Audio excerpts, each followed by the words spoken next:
성경 봉독하겠습니다. 시편 32편 1절에서 7절까지. 시편 32편 1절에서 7절까지 함께 봉독하겠습니다. 허물의 사함을 받고 자신의 죄가 가려진 자는 복이 있도다. 마음에 간사함이 없고 여호와께 정죄를 당하지 아니하는 자는 복이 있도다. 내가 입을 열지 아니할 때 종일 신음함으로 내 뼈가 쇠하였도다. 주의 손이 주야로 나를 두르시오니 내 진액이 빠져서 여름 가뭄에 마름같이 되었나이다. 셀라. 내가 이르기를 내 허물을 여호와께 자복하리라 하고 주께 내 죄를 아뢰고 내 죄악을 숨기지 아니하였더니 곧 주께서 내 죄악을 사하셨나이다. 셀라. 이로 말미암아 모든 경건한 자는 주를 만날 기회를 얻어서 주께 기도할지라. 진실로 홍수가 범람할지라도 그에게 미치지 못하리이다. 주는 나의 은신처이오니 환난에서 나를 보호하시고 구원의 노래로 나를 두르시리이다. 셀라. 아멘. 우리가 지금 몇 주간에 걸쳐서 다윗의 시편을 같이 묵상하고 있습니다. 다윗의 시편들 가운데는 기도를 주된 내용으로 한 경우가 꽤 많이 있습니다. 그런데 오늘 본문의 이 시편은 기도를 주된 내용으로 하는 것이 아니고 다윗의 그 신앙생활에 관한 성찰을 담고 있습니다. 그러니까 성찰이니까 아무래도 깨달음이 전제가 되어 있고 그 깨달음을 독자나 청중에게 교훈하고자 하는 그런 의도가 실려 있는 그런 시편이라고 볼 수가 있습니다. 실제로 이 시편의 표제는 다윗의 마스길이라고 되어 있습니다. 마스길이라고 하는 이 용어는 뜻이 명확하지는 않은데 이 학자들 사이에서는 교훈이라는 의미로 이렇게 통용이 되고 있습니다. 그러니까 이 시편은 다윗의 그 성찰의 내용을 우리에게 교훈하고자 하는 그런 의도로 이렇게 작성이 된 것이다. 이렇게 정리를 하면 되겠습니다. 그런데 우리가 봉독을 할 때 파악을 했지만은 이 시편의 주요한 내용이 회개와 관련되어 있죠. 그러니까 회개와 관련된 깨달음을 이 시편은 우리에게 알려주고자 한다. 그렇게 보시면 되겠습니다. 이 시편을 우리 기독교의 주요한 성인들 중에 한 사람인 어거스틴이 굉장히 애송을 했거든요. 그러니까 애송을 한 게 어느 정도였느냐 하면은 이 시편을 그의 침대 머리맡에 써 붙여두고 아침에 일어날 때마다 그것을 읽고 묵상하고 또 그렇게 또 적용도 하고 이렇게 했다고 그래요. 왜 그렇게 애송을 했느냐 하면은 이 어거스틴이 참회록을 쓰신 분이잖아요. 자신의 인생과 신앙 전반을 돌아보면서 하나님 앞에 회개한 내용을 글로 남겼지 않습니까? 그러니까 아무래도 회개에 관해서 관심을 많이 갖게 된 것이죠. 그런데 이 시편이 회개에 관해서 중요한 통찰을 일러주고 있기 때문에 어거스틴이 아마 그와 같은 관심을 보인 것이 아닌가 하는 생각이 듭니다. 어거스틴이 감격하고 또 감동을 받았던 그 성찰의 내용이 무엇일지 그것을 우리가 본문을 같이 묵상을 하면서 살펴보도록 하시죠. 그래서 그 묵상의 내용을 또 어떻게 우리의 신앙생활에 적용할지도 같이 고민을 해봤으면 좋겠습니다. 자, 본문의 내용을 먼저 한번 정리를 해보도록 하겠습니다. 본문은 전체 7절로 되어 있는데 1절부터 2절까지가 이 시편의 주제 부분에 해당합니다. 주제를 서두에 먼저 내놓은 것이죠. 그러니까 이와 관련된 내용이 앞으로 전개될 것이다 라는 것을 암시를 한 것이죠. 그 다음에 3절과 4절은 그러한 주제가 성찰의 결과로 나오게 된 동기에 해당합니다. 동기. 그 다음에 5절에 가면은 그와 같은 동기가 어떤 과정을 거쳐서 결론에 이르게 될 것인지 그 과정과 관련되어 있는 일을 서술을 하고 있고요.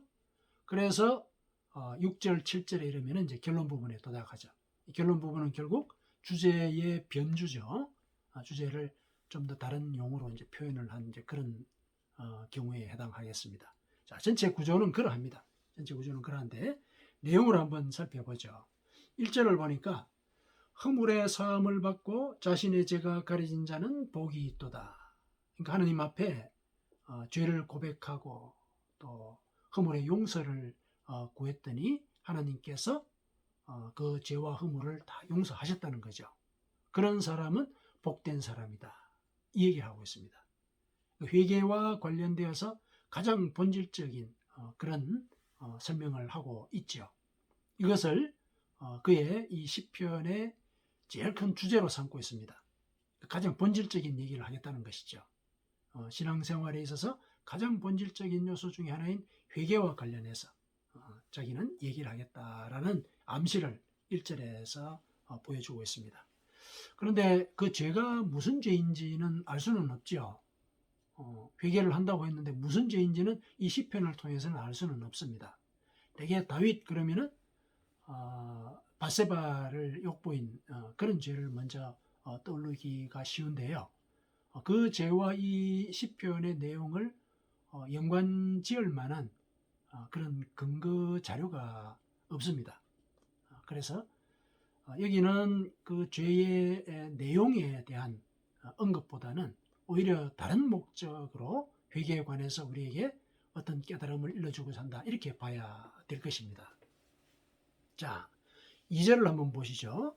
마음에 간사함이 없고 여호와께 정죄를 당하지 아니하는 자는 복이 있도다. 1절에 약간의 변주죠. 전체 요지는 같은 말이죠. 하나님께 용서를 구해서 잘못됐다는 지적을 당하지 않는 자는 복이 있다. 1절에 약간의 이제 또 다른 표현이라고 보시면 되죠. 그런데 좀 더 구체적인 표현을 쓰고 있죠. 구체적인 표현을 쓰고 있습니다.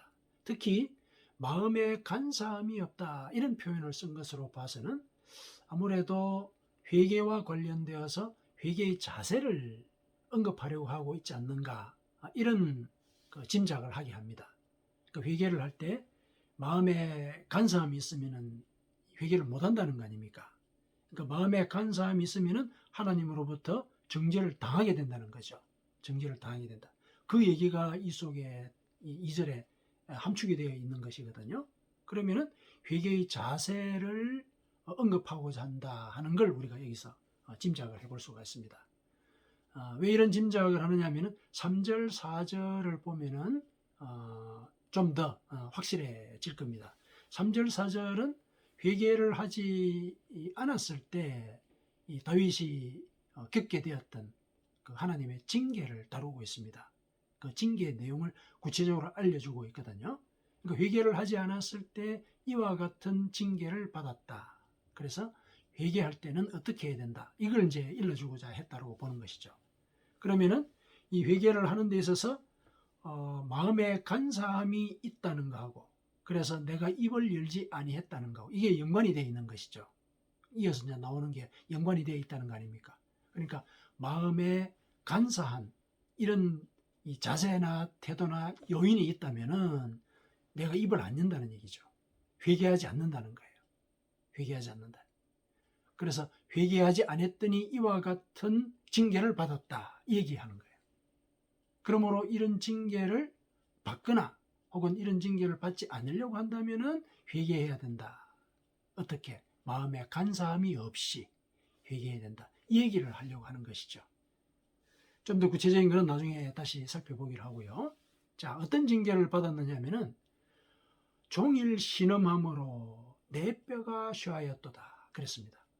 종일 내가 정서적으로 괴로웠다는 거예요. 혼란스럽고 이 마음의 갈피를 잡을 수가 없는 이런 혼란스러운 상황을 당했다는 것이죠.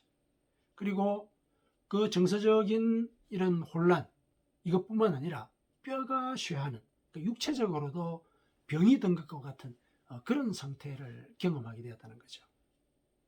그 다음에 거기에 그치는 것이 아니라 영적으로도 고통이 찾아왔다. 이렇게 일러주고 있습니다. 주의 손이 주야로 나를 누르시오니, 하나님의 손이 자기를 누르는 것 같았다는 거죠. 압박을 느꼈다는 겁니다.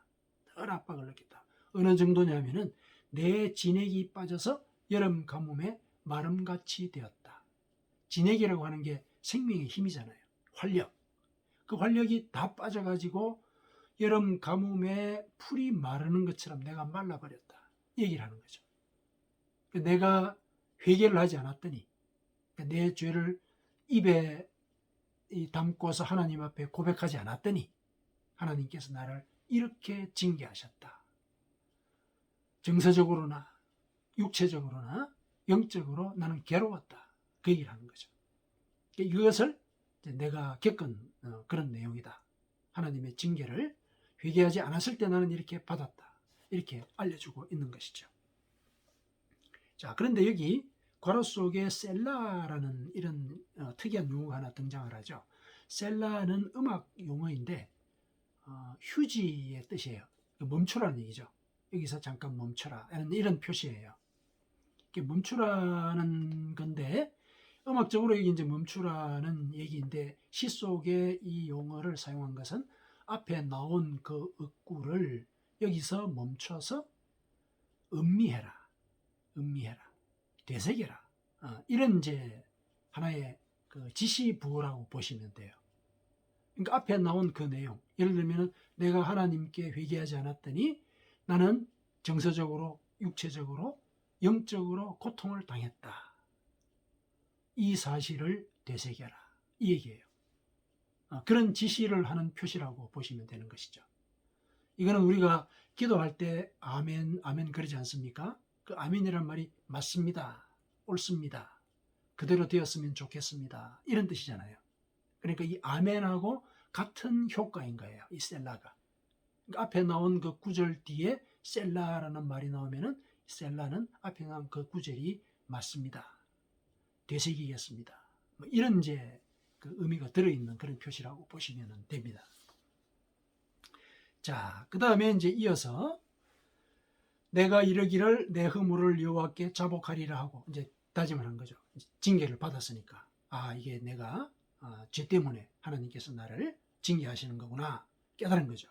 그래서 자복하겠다 하고 말을 하고 내 죄를 다 아랜 뒤에 내 죄악을 숨기지 아니하였더니 곧 주께서 내 죄악을 사하셨다.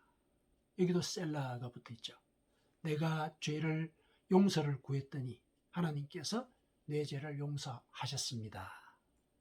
그게 사실입니다. 그렇다는 얘기죠. 그게 셀라의 효과죠. 자, 여기에 보니까 곧 주께서 내 죄악을 사하셨다 해가지고 하나님께서 내가 회개하는 그때 즉시 내 죄를 사하셨다라는 사실을 강조를 하고 있죠. 그 사실을 되새겨라 하고 셀라 이렇게 붙였습니다. 물론 그렇게 되면은 그 셀라 속에 하나님이 용서하신 것에 대한 어떤 이 감사의 마음도 같이 실려 있다고 볼 수 있는 것이죠. 그 셀라의 부호가 그런 역할을 하는 거죠. 자, 이런 체험에 근거해서 다윗은 이제 자신의 그 성찰의 결과를 이제 알려줍니다. 이로 말미암아, 이 그러므로라는 뜻이야. 그러므로 내가 하나님으로부터 징계를 받았단 말이죠. 회개를 안 해서 징계를 받았다. 그래서 내가 하나님 앞에 회개를 했더니 하나님께서 용서하셨다. 그러므로 이렇게 되는 거죠. 그러므로 이어서 이런 말을 하죠. 모든 경건한 자는 주를 만날 기회를 얻어서 주께 기도할지라. 이렇게 얘기를 합니다. 주께 기도할지라. 직접 그 교훈적으로 얘기하는 거죠. 권유를 하는 거죠. 권유를 하는 겁니다. 자, 모든 경건한 자는 하나님을 믿는 자들이죠. 우리 다 포함해서 하는 얘기입니다. 주를 만날 기회를 얻어서 이제 중요한데 이게 뭐냐? 주를 만난다는 건 뭐 굉장히 포괄적으로 설명을 할 수 있는 그런 구절이긴 한데요. 이 시편과 관련되어서 주를 만난다는 것은 바로 주의 손이 나를 누르시오니 하고 그것과 관련되어 있습니다. 그러니까 주를 만난다는 것은 하나님이 내가 회개하지 않았더니 나에게 징계를 내리셨다. 하나님이 징계를 내리셨으니까 하나님이 나를 찾아오신 것이고 그 징계를 내가 깨달은 거니까 내가 하나님을 만난 거죠. 그 얘기입니다. 그러니까 주를 만날 기회라고 하는 것은 내 속에 회개해야 되겠다는 깨달음이 왔을 때예요. 왜냐하면 회개하는 것도 하나님이 하게 하시거든요. 하나님이 회개할 마음을 주신다고 그러지 않았습니까? 회개할 마음을 주신다고 그랬거든요. 그러니까 징계를 받고 난 뒤에 내가 회개를 해야 되겠다. 하나님이 주신 마음이거든요. 그러면 그 순간은 하나님과 내가 만난 순간이에요. 그 순간에 이 말이죠. 그 순간에 회개해라 이런 얘기죠. 그 순간에. 그 순간을 놓쳐서는 안 된다. 그 순간을 놓치고 다윗이 입을 열지 아니하였기에 징계를 당한 것이죠. 그런 일이 있어서는 안 된다라는 걸 다윗이 이 구절을 통해서 이제 암시를 하고 있는 것이죠. 그래서 그런 기회가 있을 때는 주께 기도해라. 회개하라는 얘기죠. 회개를 미루지 말라. 그런 마음이 들 때, 회개된다는 마음이 들 때 회개를 미루지 말아라. 너 속에 간사한 마음이 있어서 뭔가를 숨기려고 하지 말아라. 하나님은 다 알고 계신다. 이런 얘기들이 이 구절 속에 다 암시되어 있다. 이렇게 보시면 됩니다. 그래서 그렇게 이제 회개를 하고 나면은 진실로 홍수가 범람할지라도 그에게 미치지 못하리이다. 이런 얘기를 하죠. 이제 경건한 자가 하나님께 회개하게 되면은 홍수가 범람할지라도 이때의 홍수는 다윗이 당했던 그와 같은 정서적이며 육체적이며 또 영적인 그런 고통을 대변해서 하는 말입니다. 갑자기 닥쳐오잖아요. 그리고 내가 감당할 수 없게. 그게 이제 홍수라는 말로 표현이 된 거예요. 근데 그런 일들이 나한테 마구 닥쳐오더라도, 그죠? 마구 닥쳐오더라도 그게 나한테 미치지 못할 것이다. 확신을 갖는 거죠. 회개한 뒤에 확신이에요. 이제 나는 그러한 징계로부터 벗어났다. 이 얘기를 이렇게 돌려서 우리에게 알려주고 있는 것입니다. 그렇게 해서 다윗은 이제 결론적으로 주는 나의 은신처이오니 환난에서 나를 보호하시고 구원의 노래로 나를 두르시리이다. 이렇게 고백을 하죠. 이것도 셀라라는 말이 붙어 있습니다. 그러니까 내가 하나님 앞에 회개를 했을 때 나는 그 죄의 부담으로부터 벗어남과 동시에 또한 하나님께 대한 믿음을 새롭게 하게 된다. 맞다 이거죠. 셀라 맞다. 왜냐하면 여기에 보니까 하나님이 나의 은신처라는 얘기를 하잖아요. 죄를 회개하지 않았을 때는 하나님의 손이 나를 눌렀어요. 나를 고통스럽게 했어요. 나를 고난에 빠지게 했단 말이죠. 그런데 죄를 회개하고 났더니 하나님이 나의 은신처가 되었다는 거죠. 상황이 바뀌어버린 것이죠. 상황이 바뀌었다. 믿음을 그렇게 새롭게 하는 이런 이제 계기를 다윗은 얻게 되었고 또 누렸다라는 것을 이렇게 표현을 하고 있습니다. 자, 이렇게 이제 내용을 전체적으로 정리를 해볼 수가 있습니다. 이런 내용에 근거를 해서 볼 때 다윗은 회개를 미루었을 때 무슨 일이 벌어졌는지를 우리에게 알려주고 있죠. 내가 입을 열지 아니했을 때 그런 징계를 받았다 그랬지 않습니까? 그 회개를 미루었을 때 징계를 받는다. 결국 회개의 자세를 일러주는 거죠. 어떤 자세입니까? 회개할 마음이 들 때 지체하지 말아라. 미루지 말아라. 거죠. 회개할 마음이 들 때 그때 즉시 회개하라. 이 얘기를 오늘 다윗은 우리에게 일러주고자 하고 있습니다.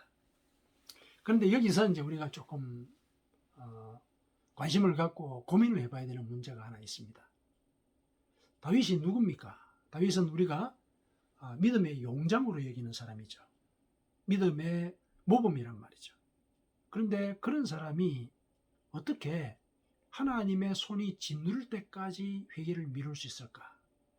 어떻게 정서적으로 혼란스럽고 매일 신음하는 그런 상태를 겪고 그것도 모자라서 뼈가 삭는 그런 지경에까지 가서도 회개를 안 하는, 그때 이르러서야 겨우 회개하는 이런 일을 할 수 있을까? 이제 우리에게 도전을 던져주는 그런 문제이기도 합니다. 다윗이 그러하건대 우리는 어땠을까?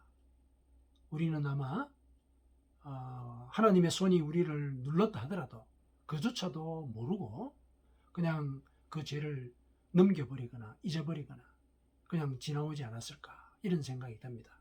그래서 우리의 영혼 밑바닥에 회개하지 않은 죄들이 군데군데 숨어있지 않을까, 이런 생각을 해보기도 합니다.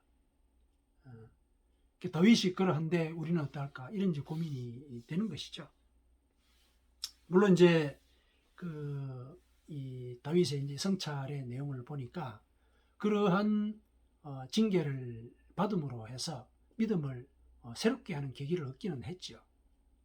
그래서 우리가 이 다윗의 고백을 통해서 한 가지 새롭게 환기해야 될 것은, 하나님은 이 징계를 하실 때도 저주를 하기 위해서 징계하시는 것이 아니라 결국은 그를 하나님의 품 가운데로 돌이키도록 하기 위해서 징계를 하신다. 이 사실을 우리가 먼저 기억을 해둘 필요가 있습니다. 히브리서에서도 그렇게 얘기를 하고 있지 않습니까? 하나님은 자기를 사랑하는 자를 징계하고 그가 받아들이는 자들을 채찍질하신다. 히브리서 12장 6절에 그렇게 얘기를 하고 있습니다.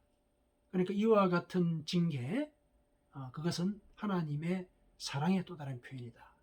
왜냐하면 그와 같은 징계를 하시는 근본적인 목적이 오직 하나님은 우리의 유익을 위하여 그의 거룩하심에 참여하게 하기를 원하신다, 이렇게 되어 있습니다. 그러니까 우리의 유익을 위해, 우리의 유익은 하나님의 거룩함에 참여하는 것이죠. 하나님이 거룩하시니까 우리도 죄가 없는 자, 회개한 자가 되어야 된다는 얘기죠. 그랬을 때 우리에게 유익하다는 거예요. 왜냐하면 그렇게 되면 하나님의 거룩함에 참여하니까 하나님과 동행하게 되고 그것이 우리에게는 유익한 일이니까요. 그래서 이렇게 징계가 이렇게 왔을 때 그것이 하나님께서 우리를 부르신다, 이런 표시로서 우리가 이것을 받아들여야 하는 것이죠. 그래서 그와 같은 이제 일들을 우리가 전제로 할 때 우리는 우리 속에 잊어버렸던, 그리고 숨겨두었던 이런 죄들을 찾아내어서 하나님께 고백하고 회개하는 그런 일들에 우리의 영혼의 노력을 기울여야 할 것입니다. 자, 우리도 이제 일상을 살다 보면은 이제 다윗과 같은 이런 홍수를 당한 일들을 가끔 겪지요. 뜻밖의, 이게 분명히 상식적인 일인데도 풀리지가 않는 그런 경우들이 있지 않겠습니까? 그런 일들을 당하지요. 또 갑자기 또 병이 걸렸다든지, 또 뭐 어떤 경우는 양심의 가책을 느끼는 그런 경우들도 있습니다. 이런 일들이 이제 우리에게 갑자기 닥치거든요. 그러면 이제 그럴 때마다 이게 하나님의 징계인가, 이런 생각을 가질 수가 있거든요. 갑자기 이렇게 어려운 일이 생겼을 때 하나님께서 나를 징계하시는가 보다, 이 죄책감에 사로잡힌다는 얘기예요. 모든 일에 대해서. 근데 반드시 그런 건 아니죠. 그거는 우리가 분명히 알고 넘어가야 됩니다. 우리에게 닥치는 고난이 반드시 우리 죄의 대가나 결과인 건 아닙니다. 어떤 경우는 그 고난이 우리에게 주어진 훈련의 기회일 수도 있습니다. 하나님이 우리를 영적으로 단련시키기 위해서 우리를 그렇게 훈련시키기도 하십니다. 고난 가운데 떨어뜨리기도 하신다는 거죠. 죄와 상관이 없다는 얘기입니다. 또 이런 경우들도 있겠죠. 우리가 뭐 이웃하고 같이 살다가 보면 이웃의 잘못 때문에 우리가 또 피해를 보는 그런 경우도 있지 않습니까? 그래서 우리에게 당한 모든 고통스러운 일들이 다 내 죄 때문이다, 이렇게 죄책감을 가질 이유는 없습니다. 그럴 이유는 없는데, 다만 이제 이것이 죄와 관련되어 있다라는 이런 생각이 들 때는 그 순간을 놓쳐서는 안 되죠. 그 생각은 그러면 어떻게 우리가 이 포착을 할 수가 있느냐? 그게 제일 중요하죠. 어떻게 이 고난이 나의 죄 때문이다 아니다를 판별할 수 있느냐는 거죠. 판별할 수 있느냐. 그 방법이 있습니다. 바울이 일러줬거든요. 고린도후서 7장 10절에 이렇게 일러줬습니다. 하나님의 뜻대로 하는 근심은 후회할 것이 없는 구원에 이르게 하는 회개를 이루는 것이다. 고린도서 7장 10절에 그렇게 일러주고 있습니다. 하나님의 뜻대로 하는 근심, 이게 뭡니까? 하나님의 뜻대로 하는 거죠. 하나님이 근심하게 하신다는 거죠. 무슨 일을 당했을 때 내가 근심을 하게 되는 것, 하나님을 믿는 자들에게는 하나님이 그렇게 하게 하신다는 거예요.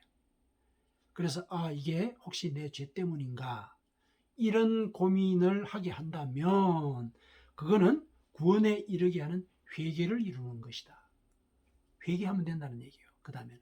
그러니까 하나님이 마음속에 회개할 마음을 심어 주실 때, 그러니까 회개를 해야 되지 않느냐 하는 이런 근심을 우리에게 주실 때, 그때 우리가 회개하면은 그거는 구원을 이루는 회개인 것이다. 이런 얘기죠. 이런 얘기입니다. 그러니까 뭡니까? 하나님이 내 속에 회개할 마음을 주실 때 그 순간을 미루지 말고 그때 즉시 회개해라. 회개해라. 그게 중요하다는 겁니다. 그렇게 회개했을 때 다윗과 같은 그런 해방의 은혜, 구원의 은혜를 경험하게 된다. 그것이 다윗이 우리에게 일러주고자 하는 교훈의 내용입니다. 자, 그런데 다윗이 고백했듯이 이러한 회개를 방해하는 요소가 우리 속에 있는 거예요. 그게 한마디로 하면 간사함이죠. 간사하다는 것은 뭔가 의도를 숨기고 있다는 거 아닙니까? 뭔가 의도를 숨기고 우리가 사람들과의 관계에 접근을 할 때도 그 관계가 원활하게 이루어지지 않는데, 하나님과의 관계에서 내가 뭔가를 숨기고 있다. 이 관계가 원활하게 이루어질 리가 없는 것이죠. 하나님은 우리의 속마음도 다 아시는데 뭔가를 숨긴다는 것 자체가 가당치가 않죠. 그런데 숨기려고 한다는 거예요. 우리 속에 그와 같은 성향이 있다는 겁니다. 그런 성향이 회개를 방해하는 거예요. 그러면 그런 성향이 무엇인지 우리가 한번 구체적으로 살펴봐야 되겠습니다. 그래서 그런 성향들에 우리가 주의를 기울이고 그런 성향들의 방해 요소를 우리가 제거하는데 우리 영혼의 노력을 기울여야 할 것입니다. 자, 그 간사함, 우리 속에 있는 그 간사함. 첫 번째의 모습은 아마도 우리의 정욕과 탐심일 것입니다. 우리의 욕망이죠. 욕망이라고 하는 것은 자기가 하고자 하는 그 일을 어떤 상황에서든 합리화하려고 하는 그런 기제를 갖고 있겠죠. 그래야 이제 욕망이 성취됐다고 생각할 거니까. 그렇지 않겠습니까? 그러니까 우리 속에 있는 정욕과 탐심이 나를 지배할 때 우리는 회개를 방해받는 거예요. 왜냐하면 욕망이 추구하는 그 일은 성령의 뜻과는 다르거든요. 갈라디아서 5장 24절에 분명히 그렇게 얘기를 하고 있죠. 육체의 소욕은 성령을 거스른다. 성령, 하나님의 뜻인 것이죠. 육체의 소욕, 우리의 정욕과 탐심이잖아요. 정욕과 탐심. 우리의 욕망하는 바, 그게 소욕이란 말이죠. 우리의 욕망하는 바는 성령의 뜻을 거스른다. 방해한다는 얘기예요. 그러니까 회개를 못하게 하는 거죠. 성령이 우리 속에서 회개하도록 마음을 주실 때 우리의 소욕은 그 성령의 가르침을 무시를 하게 하거나 또 자기의 행위를 합리화하게 하는 거예요. 자기의 행위가 합리화되면 회개 안 하죠. 그럴 이유가 없는 거니까. 예를 하나 들어볼까요? 오늘날은 이제 그 음욕의 죄가 아주 만연한 그런 시대이지 않습니까? 사회 문화가 그걸 부추기기도 하고 또 그것에 대해서 사람들에게 죄책감을 갖지 않도록 여러 가지 합리화의 기제를 많이 만들어내죠. 예를 들면은 음욕의 대상을 두고 음욕을 품었는데 그 음욕의 대상을 두고 미적으로 예술적으로 뭔가를 성화하는 과정이다. 이렇게 이제 합리화를 해버리는 거죠. 만약에 그렇게 합리화가 되면은 내 속에 들었던 그런 음욕의 그런 순간을 우리가 회개하지 않겠죠. 근데 분명히 해둬야 될 거는 어떤 대상을 예술적으로 미적으로 성화해서 감상하는 것과 우리의 말초적인 그런 욕망을 해소하는 그런 대상으로 보는 것. 사람을 대상화하는 것도 문제이지만은 그렇게 합리화하는 것. 이게 이제 서로 다른 거죠. 분별해야 되는 부분이죠. 이 부분에 대해서는. 분별해야 되는 부분입니다.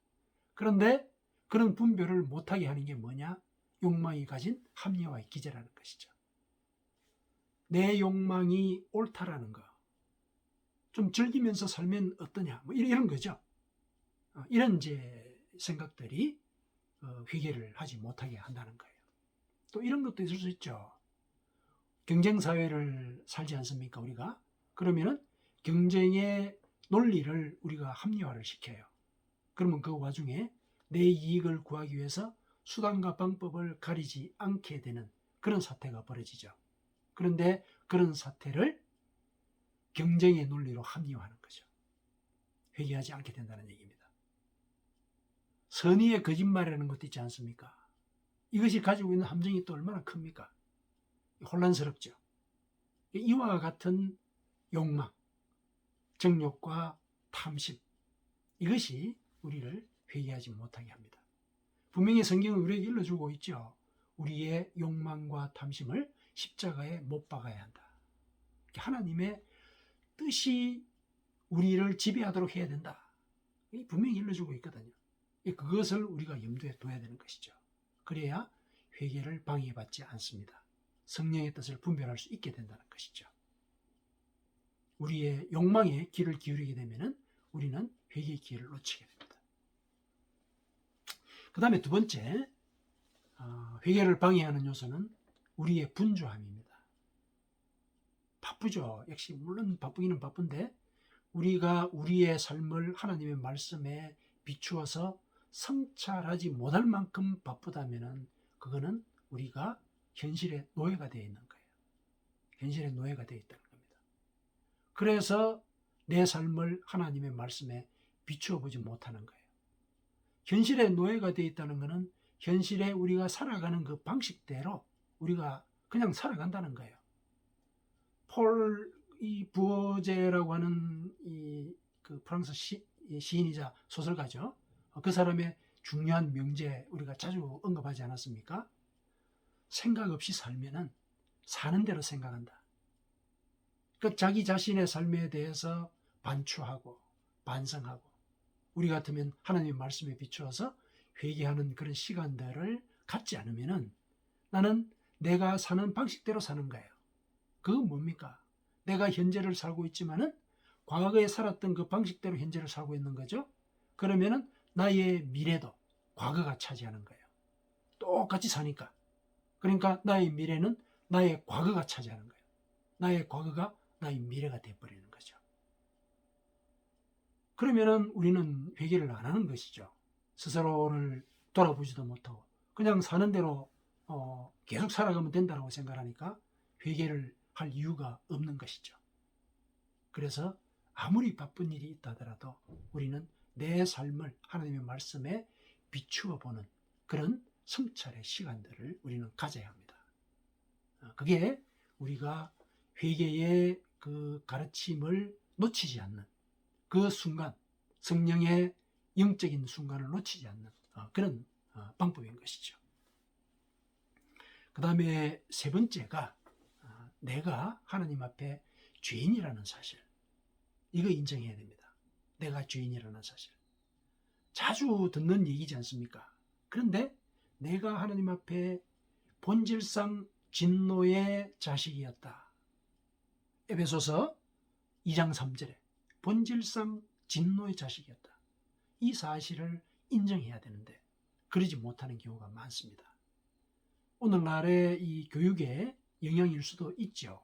자기의 의지라든지 자기의 가치를 이제 선양하고 또 키워주는 이제 그런 전체 기조에 의해서 자신을 죄인으로 보는 것에 대해서 반감을 갖게 되는 이런 이제 생각들이 많이 퍼지게 되는데, 그러나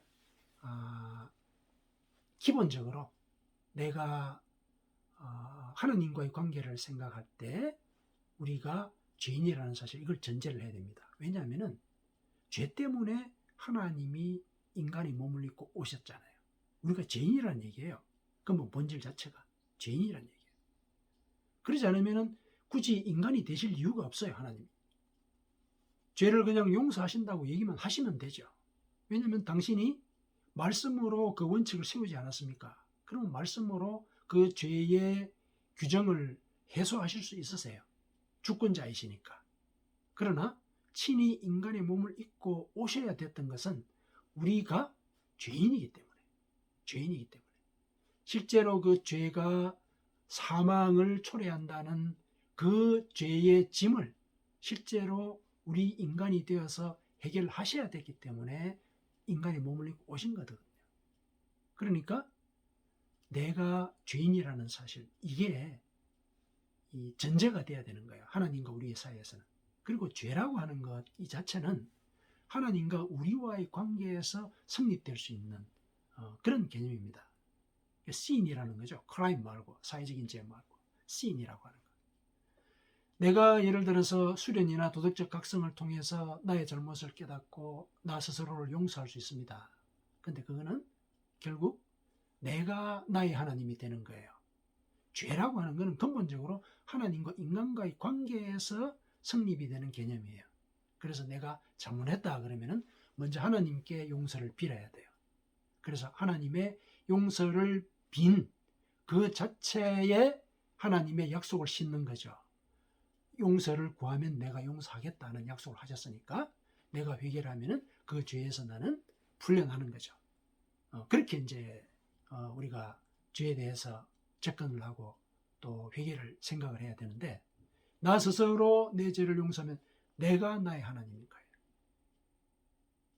그렇게 되면 하나님이 필요가 없죠. 사실은 내가 나 스스로도 용서를 하고 또 내가 도덕적으로 잘 사는데 뭐 하나님 필요 없다라고 얘기를 뭐 할 수 있는 여지가 거기 있는 것이죠. 그런데 우리가 우리 자신을 돌아볼 때 우리는 나의 하나님이 될 수가 없거든요. 왜냐? 근본적으로 우리는 죽어요. 한계가 있는 존재란 말이죠. 이 한계가 있는 존재가 어떻게 또 다른 한계 있는 존재를 용서합니까? 어떻게 그들에게 하나님이 될 수 있느냐는 말이죠. 이게 불가능한 일입니다. 그래서 죄에 관한 하는 하나님을 전제해야 되고, 내가 하나님 앞에 죄인이라는 사실, 이걸 인정을 할 때 회개할 수 있죠. 내가 죄인이 아닌데 어떻게 회개를 합니까?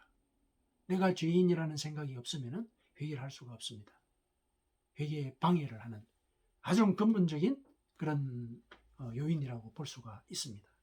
그래서 내 속에 내가 하나님의 용서를 받아야 되는 죄인이라는 그런 인식, 이것이 밑에 깔려 있어야 됩니다. 어거스틴이 그런 말을 했습니다. 지식의 출발점은, 깨달음의 출발점은 내가 하나님 앞에 죄인인 것을 아는 것이다. 이렇게 얘기를 했습니다. 그게 참다운 알미라는 거예요. 참다운 알미라고 하는 것은 하나님 앞에 내가 죄인이라는 사실, 하나님의 그 참다운 알매 내가 접근하거나 근접할 수 없는 존재이기 때문에 내가 그 사실을 하나님 앞에 인정하는가. 그랬을 때 참다운 알미 나한테 온다는 거예요. 회개가 그런 거죠. 회개라고 하는 것이 내가 부족합니다. 그 얘기예요. 회개는 내가 부족합니다. 당신의 기준에 맞춰서 볼 때 내가 부족합니다. 그러니 당신의 그 완전함을 저에게 넣어 주십시오. 그게 회개의 또 다른 그 의미 영역이죠. 의미 영역을 그렇게 해석을 해볼 수가 있습니다. 회개를. 그래서 만일 우리가 죄가 없다 하면 하나님을 거짓말하는 자다, 이렇게 만드는 것이다. 요한 1서 1장 10절에 그렇게 얘기하고 있죠. 만일 우리가 범죄하지 아니하였다면 하나님을 거짓말하는 이로 만드는 것이니 또한 그의 말씀이 우리 속에 있지 아니하니라. 하나님의 말씀, 진리가 우리 속에 있지 않는 그런 상태에 불과한 것이다. 이렇게 얘기를 하고 있습니다. 이런 것들이 회개를 방해하는 것이죠. 사랑하는 성도 여러분, 하나님은 우리와 인격적인 관계를 맺고 싶어 하십니다. 죄가 가운데 담을 막고 있는 그런 관계가 아니라 그 죄의 담이 허물어져서 서로 우리가 하나님께 찬양을 올려드리고 하나님은 우리에게 사랑을 베푸는 이런 관계, 이런 관계로 화목하게 이어가기를 원하세요. 그래서 이 회개는 그러한 삶의 가장 중요한 동인인 것이죠. 그러한 삶을 이어가는 가장 중요한 동력이기도 한 것입니다. 그래서 회개를 방해하는 그런 요소들에 대해서 우리는 경각해야 됩니다. 우리가 죄인이라는 사실을 인정하고 또 바쁜 일상 가운데서도 하나님의 말씀에 자신의 삶을 비추어 보고 그리고 하나님께서 회개할 마음을 주실 때 미루지 않는 것. 이것이 우리가 하나님과 화목하게 가는 그런 길이라고 하는 것입니다. 그것이 회개를 방해하지 못하도록 우리가 경각하는 것. 그랬을 때 우리는 홍수가 닥치더라도 하나님은 나의 은신처이시고 환난에서 나를 보호하시고 구원의 노래로 나를 두르시는 분이시다. 이런 고백을 할 수 있게 되는 것이죠. 사랑하는 성도 여러분, 회개를 방해하는 요소들, 그것을 우리가 경각하고 우리의 삶 가운데서 늘 회개하는 그런 습관을 길들여서 늘 하나님 앞에 고백과 찬양을 이어가는 그런 삶을 살아가시기를 축원합니다. 아멘.